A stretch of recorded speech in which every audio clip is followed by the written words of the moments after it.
Chegamos a mais um vídeo sobre a Reforma Protestante. Você está aqui dentro de uma temporada com episódios sobre lugares da Reforma e chegamos a mais um lugar, e esse lugar é a Escócia. E não dá para falar da Escócia nos tempos da Reforma sem falar do extraordinário e impetuoso John Knox. Diziam sobre John Knox que, enquanto alguns homens formavam ondas, John Knox formava tsunamis. E é verdade. Este homem, embora não tenha sido um profeta bíblico, ele foi forjado segundo um profeta dos tempos bíblicos.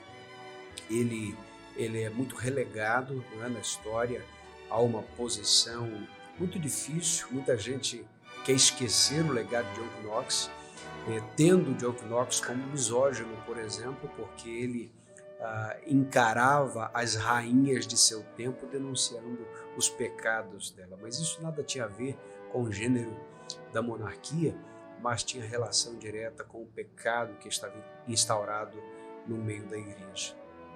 E os historiadores entendem que não há nenhuma figura em toda a história da reforma da Escócia maior do que John Knox. Eles não sabem dizer quando John Knox nasceu.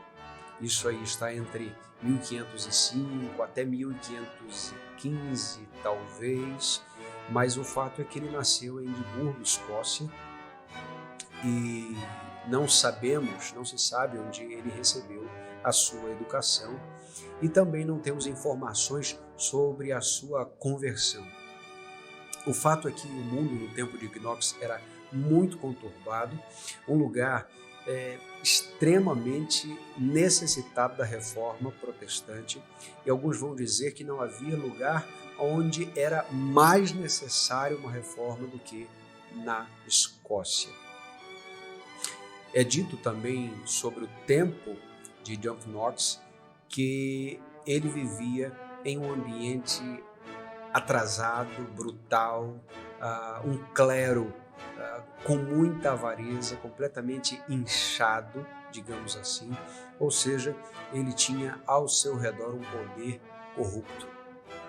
O fato é que naquele tempo os Lollardos, que eram seguidores de John Wycliffe, já haviam proclamado o evangelho na Escócia desde o final do século XIV, e o evangelho já estava sendo ali disseminado da melhor maneira possível, ainda que com dificuldades, não é? E os ensinos de Martinho Lutero também sobre a justificação pela fé somente estavam entrando ali na Escócia. É dito que muitos contrabandistas de Bíblias entravam com carroças lotadas de exemplares da Bíblia na Escócia. Isso tudo foi trazendo ali ao ambiente da Escócia um vulto diferente sobre o Evangelho, inclusive entrando no meio daquelas universidades corrompidas pelo pecado. É claro, o clero medieval ali não estava contente. Um homem chamado David Beaton, que era um cardeal da época, estava decidido a apagar aquele surto crescente da reforma protestante e enforcou alguns homens. É dito que 4 homens foram enforcados ali em praça pública, simplesmente porque deixaram de guardar a quaresma e pararam de orar aos santos, né? E ele prendeu, por exemplo, a esposa de um desses homens pelo crime de orar em nome de Cristo, em vez de invocar Maria durante as dores do parto. Bom, os capatazes desse homem arrancaram dessa mulher o seu bebê recém-nascido e condenaram essa mãe publicamente a ser afogada. Só para que você entenda como estavam as circunstâncias do tempo de Knox. Sem contar com o reinado da tão conhecida Maria Sangrenta, que é uma das piores rainhas, né, que já se teve notícia. Ela era fervorosa católica romana, nunca se recuperou ali do divórcio entre seu pai Henrique VIII e da sua mãe Catarina de Aragão, e ela dá início ali a uma perseguição aos protestantes, e é claro, ela recebe esse nome, Maria Sangrenta, por conta de tanto sangue que jorrou na direção dos protestantes. John Knox foge para salvar a sua vida, ele ruma ali para o continente europeu e conhece Calvino, o reformador francês, né? Ele chega ali em Genebra, é convidado por Calvino, né? Mas não fica ali por muito tempo, sob os auspícios do reformador de Genebra. E em 24 de setembro de 1554, Knox recebeu ali um convite para pastorear uma igreja de língua inglesa em Frankfurt. E, é claro, encorajado pelo próprio Calvino, ele aceita o convite, né? Uma característica de John Knox é que ele não tinha muita paciência com nada que tivesse dentro da liturgia sem que o nome de Jesus fosse proclamado como sendo o centro do culto, né? Esse fato, é claro, traz muita ira para a rainha. A rainha Maria era referida por John Knox, por exemplo, como Jezabel, e o esposo dela, não é, o imperador da Espanha, Filipe II, era conhecido como Nero. Ele falava que ele era o Nero. Não à toa, ele era perseguido por essa impetuosidade, né? Calvino convidou Knox a voltar para Genebra para assumir ali alguns deveres pastorais e tal, e ele voltou ministrando ao lado de Calvino, né? Aprendeu naquele tempo muito mais sobre cristologia e muito mais sobre o que nós passamos a conhecer como solos Christus, né? A verdade da salvação em Cristo somente. E Knox provavelmente contribuiu ali naquele tempo para a tradução das notas da Bíblia de Genebra, que é uma Bíblia de estudo que temos até hoje. Não à toa, John Knox considerava Calvino como seu pai espiritual. E foi os escritos de Calvino que consolaram muito Knox em seu leito de morte, quando liam para ele capítulos de comentários de Calvino do livro de Efésios. Bem, o fato é que esse amor de John Knox às Escrituras fez queimar no seu coração o retorno para a sua terra natal. Ele volta para a Escócia e começa a pregar abertamente. A rainha regente, não é, via a pregação como um grande desafio. Ele está de volta à Escócia, pregando, isso já é 1559, e ainda que com a saúde abalada, cercado ali pelo exército da rainha, John Knox estava assim decidido ainda a pregar Cristo. E ele dizia que a vida dele estava nas mãos daquele cuja glória ele buscava.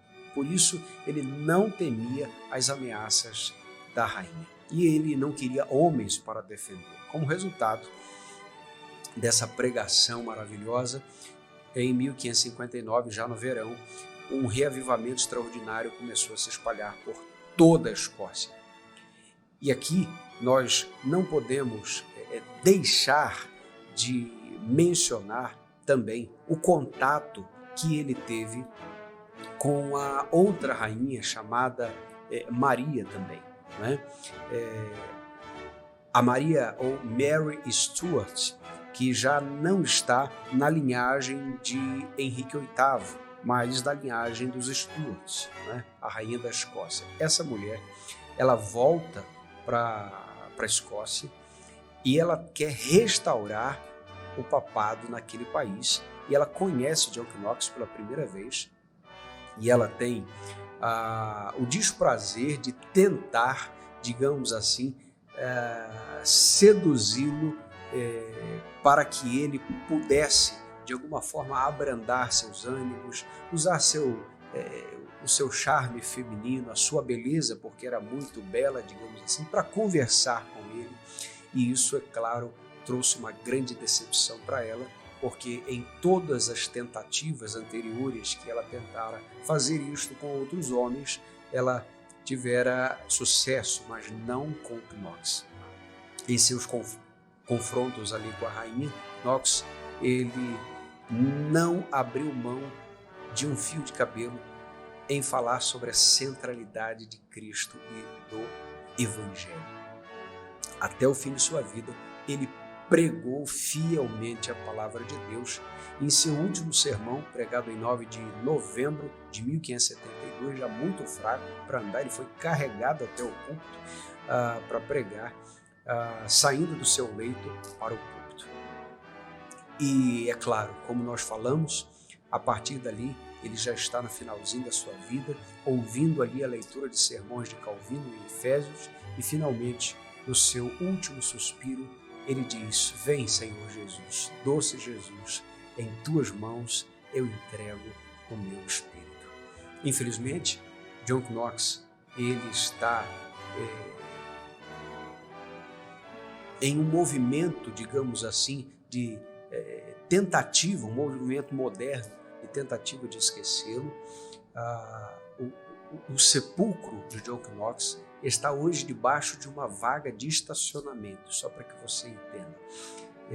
Ele, de fato, não recebeu nenhum tipo de honra humana, mas estamos certos de que este gigante, de corpo frágil, mas de espírito agigantado, recebeu de Deus: vinde, bendito de meu Pai, possui por herança o que tenho guardado desde a fundação do mundo.